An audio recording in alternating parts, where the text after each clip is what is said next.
Eco सेरोय से कहती है कि मैं यहाँ पर काम करना चाहती हूँ। तो सेरोय पूछता है क्या सच में तुम यहाँ पर काम करना चाहती हो? तो ईसीओ हाँ कहती है। मैं तुम्हें रख तो लेता पर मैं पहले ही किसी को रख चुका हूँ। फिर हमें पता चलता है कि सेरोय ने जिसको काम पर रखा है वो और कोई नहीं बल्कि गंसू है। यहाँ पर गंसू हमें अपने पास्ट के बारे में बताता है। यहाँ से कहानी 11 साल पीछे चली जाती है। उस दिन मेरा भाई स्कूल में किसी से झगड़ा कर आया था तो उसने अपना सारा गुस्सा मुझ पर निकाल दिया। मेरे डैड को पता चला कि गनवर ने मुझे मारा है, मुझे चोट लगी है, फिर भी उनको कोई फर्क नहीं पड़ा क्योंकि मैं उनका नाजायज बेटा था। मेरी पैदाइश एक गलती थी। फिर मैंने यही बात अपनी मॉम को बताया तो उनको भी कोई फर्क नहीं पड़ा, वो भी मुझसे प्यार नहीं करती थी। मुझे आज तक किसी का भी प्यार नहीं मिला और ऐसे ही 17 साल गुजर गए। उस घर में किसी को भी मेरी जरूरत नहीं थी, काफी अकेला फील करता था। इसीलिए मैंने सियोल के हाई स्कूल में जाने का डिसाइड किया और अकेले रहने का भी। ये बात जब मैंने अपने डैड को बताया तो उनको कोई फर्क नहीं पड़ा।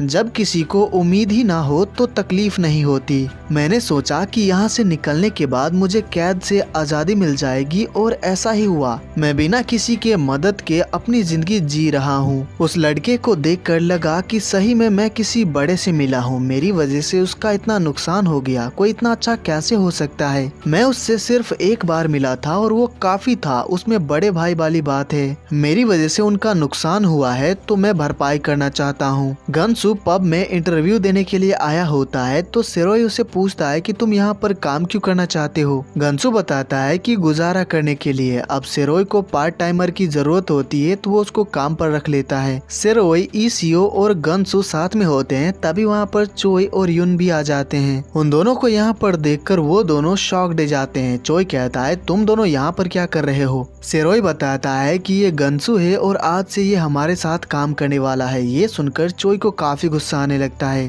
तभी ईसीओ कहती है तो ठीक है, ये होगा तुम्हारा पार्ट टाइमर और मैं तुम्हारी मैनेजर। ये सुनकर सभी शॉक्ड जाते हैं। चोय गुस्से में कहता है अरे यार यहाँ पर ये सब हो क्या रहा है? फिर वो सभी लोग साथ में पब के अंदर बैठे होते हैं। सेरोय कहता है तुम्हारा नाम ईसीओ है ना? देखो हमारा पब बहुत ही छोटा है और हमेशा मैं यहीं पर रहता हूँ तो हमें मैनेजर की जरूरत नहीं है। तुम एक ऑनर हो पर मदद के लिए मैनेजर चाहिए होता है। तुम ये सब इसलिए कह रही हो क्योंकि हमारा मार्केटिंग कमजोर है, सही कहा ना? ईसीओ चोय से कहती है कि जाकर मेन्यू की एक बेसिक सी डिश लेकर आओ क्योंकि मैं दिखाना चाहती हूँ कि तुम्हें मैनेजर की जरूरत है। ऐसा समझ लो कि मैं यहाँ पर एक कस्टमर हूँ। चोय जाकर एक डिश लेकर आता है, साथ में मेन्यू कार्ड भी। ईसीओ कहती है पर इसमें बहुत बड़ी गलती है, इसके हाथों को देखो, हो सकता है कि इसने इन हाथों से अपना बम खुजाया हो या फिर अपना नाक साफ किया हो। उंगलियां कभी भी बॉल के अंदर नहीं होना चाहिए। पहला बेसिक रूल ये है कि खाना सर्व करते वक्त हमेशा हाथ बाहर होना चाहिए। फिर ईसीओ पब का मेन्यू कार्ड देखती है और वो भी काफी बेकार होता है।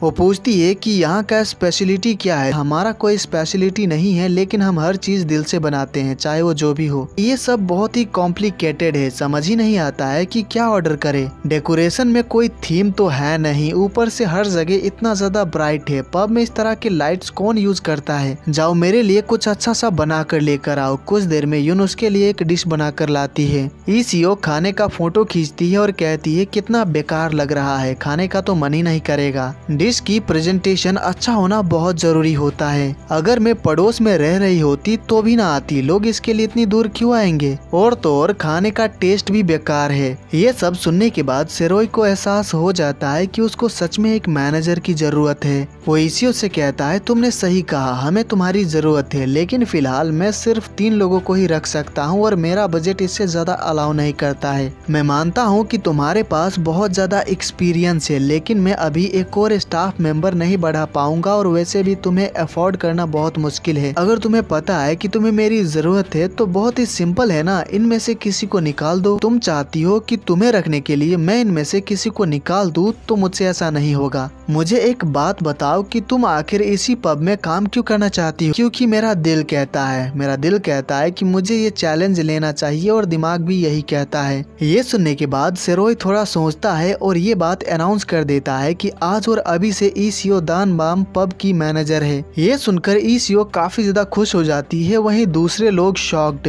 अब ईसीओ पब की मैनेजर बन चुकी होती है तो इन 2 महीनों के अंदर वो पब की सारी कमियों को ठीक करती है। वो पब का पूरा नक्शा ही बदल देती है, उसको काफी अच्छा बना देती है। ईसीओ जब पब आती है तो सिरोही छत के ऊपर काम कर रहा होता है। ईसीओ पूछती है कि तुम कब से यहाँ पर काम कर रहे हो, तुम सोए भी हो क्या? कल रात को तुमने अंदर का सारा काम किया था और अभी बाहर का काम कर रहे हो, करना क्या चाहते हो? क्या फिर से बेहोश होना चाहते हो? सिरोही उसको बताता है कि रात भर उसको नींद नहीं आई। ये सुनकर ईसीओ को वो बात याद आती है जो कि सिरोही ने उससे कहा था कि उसको रात को नींद नहीं आती है, पुरानी यादें, अकेलापन उसको परेशान करते हैं। ईसीओ भी उसकी मदद करने लगती है। वो पूछती है कि कल हमारी ग्रैंड ओपनिंग है तो क्या उसके बाद तुम अच्छे से सो पाओगे? सिरोही कहता है क्यों पूछ रही हो? तो ईसीओ बताती है कि मैं चाहती हूँ कि तुम रात को चैन से सो। तो सिरोही कहता है तुम उसकी चिंता मत करो। अगले दिन मिस्टर जैंग गनवन से मिलते हैं और उसको एक लड़की का फोटो दिखाते हैं और कहते हैं कि तुम्हें इस लड़की से शादी करना होगा तो इसके साथ डेट पर जाओ और जान पहचान बढ़ा लो। गनवन बताता है कि वो अपनी मर्जी से लड़की पसंद करके शादी करना चाहता है। तो मिस्टर जैंग उसकी इस बात से खुश नहीं होते हैं, वो उस पर गुस्सा करते हैं और कहते हैं कि तुम्हें इसी लड़की से शादी करनी होगी और अपनी जिंदगी बेहतर बनानी होगी क्योंकि वो बहुत ही बड़ी कंपनी की चेयरमैन की बेटी है। जब गनवन वहाँ से चला जाता है तो मिस्टर जैंग को अपने सेक्रेटरी से पता चलता है कि गनवन सोहा को पसंद करता है। ये जानकर मिस्टर जैंग काफी हैरान रह जाते हैं। ईसीओ और गनसू साथ में पब जा रहे होते हैं तो गनसू पूछता है कि तुम सोशल मीडिया से काफी अच्छा कमा रही हो तो अब पब में काम क्यों करना चाहती हो? मेरा छोड़ो, तुम बताओ तुम वहाँ पर क्यों काम करना चाहते हो? क्योंकि मेरी वजह से उसको काफी नुकसान उठाना पड़ा और मुझे इसके लिए काफी बुरा लग रहा था तो मैं उसका एहसान चुकाना चाहता हूँ।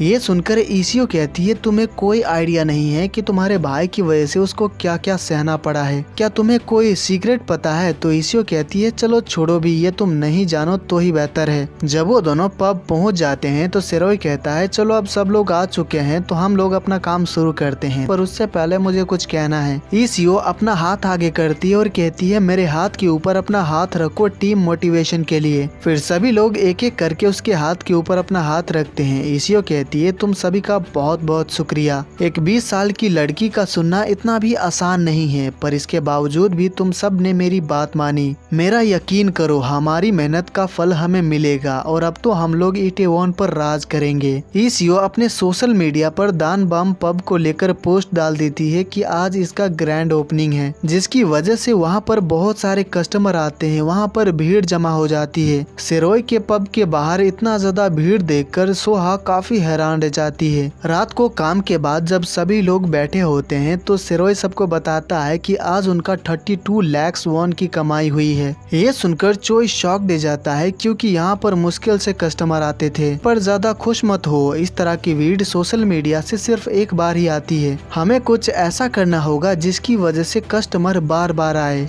अगले दिन मिस्टर जैंग इटेवॉन में अपना पब चेक करने आए होते हैं कि वो कैसा चल रहा है। वो सोहा के साथ इटेवॉन में वॉक कर रहे होते हैं। मिस्टर जैंग सिरोही के पब को देखते हैं तो वो कहते हैं तुम मुझे कभी निराश नहीं करती हो, पर अब वक्त आ गया है कि तुम अपनी वफादारी साबित करो। यहाँ की भीड़ देखकर लग रहा है कि पब काफी अच्छा चल रहा है। ये अभी अभी खुला है ना, इसलिए मुझे नहीं लगता है कि ये ज्यादा चलेगा। क्या तुम्हें सच में ऐसा लगता है या फिर तुम उसकी कामयाबी को मुझसे छुपाना चाहती हो? रात को ईसीओ और सिरोही एक दूसरे से बात करते हुए जा रहे होते हैं कि वो लोग पब को और बेहतर कैसे बनाएं। तभी सिरोही सोहा को देखता है। सोहा उससे बात नहीं करती और जाने लगती है तो सिरोही कहता है क्या तुम घर जा रही हो? मुझे लगता है कि आजकल तुम काफी बिजी हो, मेरा फोन भी नहीं उठा रही हो, जानबूझकर इग्नोर कर रही हूँ, मुझे कॉल मत करना। इतना कहकर वो चली जाती है। इससे सिरोही काफी ज्यादा सोच में पड़ जाता है कि इसको क्या हो गया। उसके बाद हम देखते हैं पब में काफी सारे कस्टमर आए होते हैं और सिरोही खुद ही खाना बना रहा होता है क्योंकि यून आज छुट्टी पर है। फिर जब वो लोग पब बंद कर देते हैं तो गंसो पूछता है कि आज कितनी कमाई हुई? तो चोई बताता है कि आज 25 लाख वॉन की कमाई हुई। अरे ये तो कल के मुकाबले काफी कम है, आज वीक डे है तो उस हिसाब से काफी अच्छा है, पहले तो वीक डेज पर हम बैठे रहते थे। गंसू सिरोही को देखता है और कहता है यार ये बंदा बहुत ही कमाल का है, आज यून छुट्टी पर है तो इसने सारा खाना खुद ही बनाया। तो चोई उसको बताता है कि वो बहुत अच्छा कुक है। फिर जब सभी लोग साथ में खाना खा रहे होते हैं तो ईसीओ सेरोय से पूछती है कि तुमने पब के लिए कुक को कैसे चुना। तुम्हारा मतलब युन को। दरअसल हम दोनों साथ में फैक्ट्री में काम किया करते थे। अगर वो प्रोफेशनल कुक नहीं है तो तुमने उसको हायर क्यों किया? एक बार उसके हाथ का खाना खाया था और बहुत अच्छा लगा था। ये सुनकर वो तीनों ही हैरान रह जाते हैं। उसके बाद चोई, ईसीओ और गनसू बस स्टॉप पर बैठे होते हैं और बस का वेट कर रहे होते हैं। उन तीनों का ही मूड कुछ अच्छा नहीं होता है तो वो तीनों ही क्लब आ जाते हैं। वहाँ पर गनसू और ईसीओ ड्रिंक करने लगते हैं। वहीं चोई डांस करने चला जाता है। चोई डांस कर रहा होता है तो वो अपने सामने एक लड़की को देखता है तो वो उसको अप्रोच करने जाता है। जब वो पलटती है तो उसको देखकर हम समझ जाते हैं कि वो लड़की तो युन है। चोई को देखकर युन कहती है तुम यहाँ पर क्या कर रहे हो चोई? चोई उसको बिल्कुल भी पहचान नहीं पाता है और कहता है क्या तुम मुझे जानती हो? वैसे तुम काफी सुंदर हो।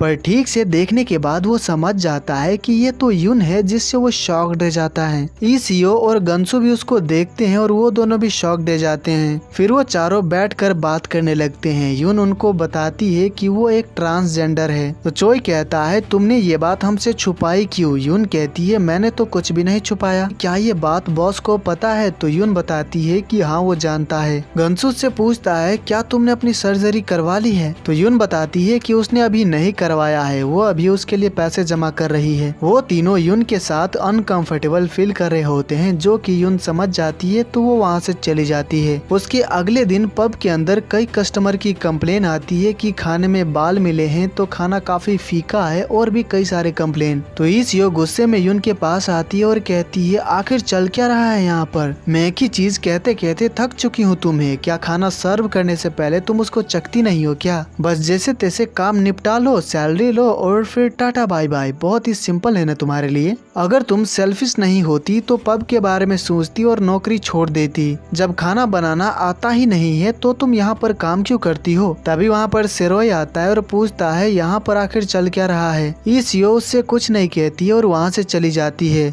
ईसीओ की बातें सुनकर युन को काफी बुरा लगा होता है। वो ऑलमोस्ट रोने ही वाली होती है पर खुद को कंट्रोल कर लेती है। उसके बाद सेरोय सभी के साथ बैठा हुआ होता है तो ईसीओ पूछती है कि युन ट्रांसजेंडर है, क्या ये बात तुम जानते थे? हाँ मैं जानता था, मुझे फैक्ट्री में ही पता चला था। मुझे बस एक बात जाननी है कि तुमने युन को क्यों रखा है? ये किस तरह का सवाल है? जाहिर सी बात है खाना बनाने के लिए। हाँ मैं जानती हूँ पर युन की कुकिंग बहुत खराब है। यहाँ की यही सबसे बड़ी प्रॉब्लम है। अगर यहाँ का खाना अच्छा होगा तभी लोग यहाँ पर बार बार आना पसंद करेगा, पर इस तरह के खाने के साथ हम ज्यादा दिन तक टिक नहीं पाएंगे। सेरोय पूछता है तुम क्या कहना चाहती हो ये बताओ। उसे निकाल दो, मुझे पता है कि तुम्हें उसकी परवाह है। तुम बहुत अच्छे इंसान हो, इसीलिए तुम एक अच्छे बॉस भी हो। पर वो कुक ही क्या जो अच्छा खाना ना बनाना जानता हो। और अगर गलती से लोगों को पता चल गया कि वो एक ट्रांसजेंडर है तो कुछ लोगों को कंफर्टेबल फील नहीं होगा। हम बिजनेस में रिस्क नहीं उठा सकते। दान बम को हमें बहुत आगे लेकर जाना है। हो सकता है कि ये बात तुम्हें बहुत ज्यादा बुरी लगे पर तुम्हें डिसीजन लेना ही होगा। ये सभी बातें युन भी सुनती है और वो परेशान हो जाती है कि उसको अब काम से निकाल दिया जाएगा। फिर सेरोय युन को वहाँ पर बुलाता है और उससे पूछता है कि यहाँ पर काम करके कैसा लगता है, क्या मजा आता है? तो युन हाँ कहती है। मुझे पता है कि यहाँ पर सभी लोग अपना बेस्ट दे रहे हैं पर वो काफी नहीं है। तुम भी जानती हो कि दान बम को मुझे बहुत ऊपर तक लेकर जाना है। फिलहाल जो यहाँ पर प्रॉब्लम है वो है तुम्हारा खाना, वो मजेदार नहीं है तो कुछ करना होगा हमें। तुम्हें भी इस बात का तो एहसास होगा ही। सही कहा ना? युन समझ जाती है कि अब उसको काम से निकाल दिया जाएगा तो वो कहती है हाँ मैं जानती हूँ। फिर सेरोय अपने जेब में से पैसे निकालता है और युन को देता है और कहता है तुम्हारी इस महीने की सैलरी है ये। गनसू और चोई को भी अच्छा नहीं लग रहा होता है कि सेरोय युन को काम से निकालने वाला है। युन कहती है थैंक यू हर चीज के लिए, मुझे तुम सबकी बहुत ज्यादा याद आएगी। तभी सेरोय कहता है आज से तुम्हारा सैलरी डबल। ये सुनकर वो सभी लोग शॉक्ड हो जाते हैं। अगर तुम्हें यहाँ पर काम करना पसंद है तो मैं चाहता हूँ कि तुम आज से दुगना मेहनत करो। तो बताओ क्या कर पाओगी? तो युन हाँ कहती है। तुम लोग एक और बात जान लो, ये दुनिया मुझे अवॉइड करती है क्योंकि मैं एक कैदी था और तुम तीनों की हंगामे की वजह से ये पब 2 महीनों के लिए बंद हो गया था। वहीं युन हमेशा अपने काम पर ध्यान देती थी। इसने कभी भी किसी को कोई तकलीफ नहीं पहुंचाई। तुम सबकी तरह ये भी मेरी अपनी है और मैं अपनों को कभी नहीं छोड़ता। तुम्हें ये बात थोड़ा अजीब लगेगा सुनकर पर इसे समझो। पर मैं तुम सभी को फोर्स नहीं कर सकता। अगर तुम्हें एक ट्रांसजेंडर के साथ काम करने में प्रॉब्लम है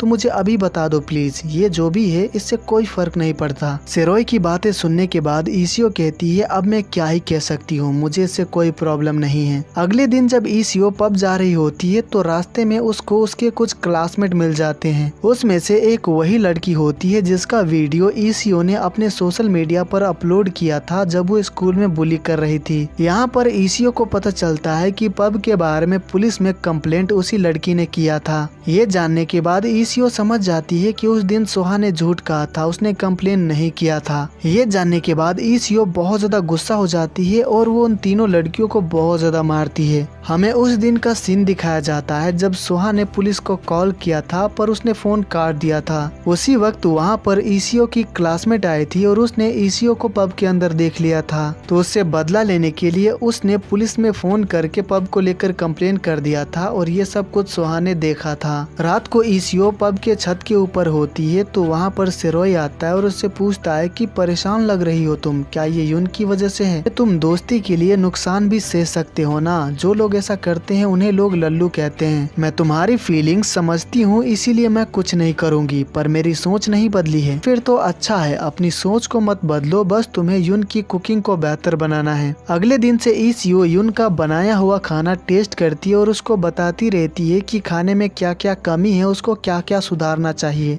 ईसीओ ऐसा कई दिनों तक करती रहती है और उसको फीडबैक देती रहती है जिसकी वजह से धीरे धीरे करके वो अच्छा खाना बनाने लग जाती है। तो ईसीओ उसकी तारीफ करती है जिसकी वजह से वो बहुत ज्यादा खुश हो जाती है। साथ ही उसको ये भी एडवाइस देती है कि वो काले बालों में ज्यादा अच्छी दिखती है। फिर ईसीओ सेरोई के पास आती है तो सेरोई कहता है अब तो तुम खुश हो ना, तुम ये पहले से जानते थे ना, तुमने उसको दुगना तनख्वाह दी, अगर वो इम्प्रूव नहीं करती तो तुम्हारा नुकसान हो जाता। तो सेरोई कहता है कि मुझे उस पर यकीन था। हाँ ठीक है, तुम्हें उसके ऊपर जो कुछ भी था मुझे उसके बारे में जानना ही नहीं है, मुझे यून पर ही नहीं बल्कि तुम पर भी भरोसा था। सेरोई ईसीओ के सिर पर हाथ रखता है और उसको वेल डन बोलता है जिससे ईसीओ को काफी अच्छा लगता है। उसके बाद हम सोहा को देखते हैं, उसने काफी ज्यादा ड्रिंक किया होता है और घर जा रही होती है। वो सेरोई के बारे में सोच रही होती है और कह रही होती है कि वो कितना पागल है ना, वो कितना ज्यादा बुरा है। तभी वहाँ पर सेरोई आ जाता है और उससे पूछता है कि तुम किसके बारे में बात कर रही हो, कौन बुरा है?